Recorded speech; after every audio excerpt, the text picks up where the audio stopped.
Dámy a pánové, jednoznačná legenda českého sportu, dvojnásobný vítěz Davis Cupu, přichází Radek Štěpán!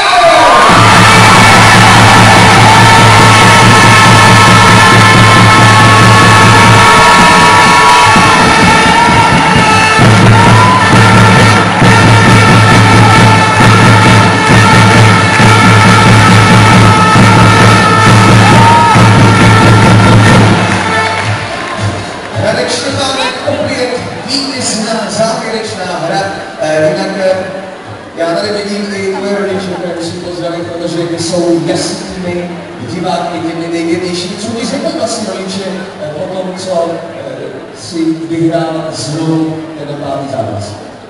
Tak poděkovali mě a řekli mi, že jsou na ně pyšní a já jsem jim řekl, že mám ty nejlepší rodiče, protože bez nich bych tam nikdy nestál a je to moc děkuji.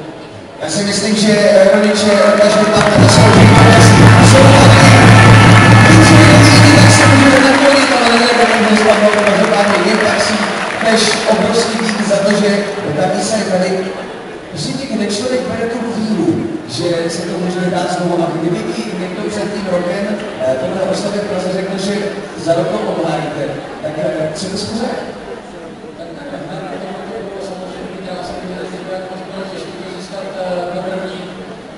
Byla to hodná výzva, sešlo se to letos zase s tím, že tady stojíme s mísou, když se tady zůstane ještě další rok.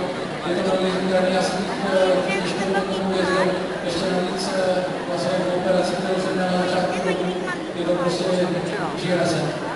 Musím říct, že Radek si vždycky užívá tu podporu fanoušků a byli jste skvělí od těch, co jste byli při Bělehrady.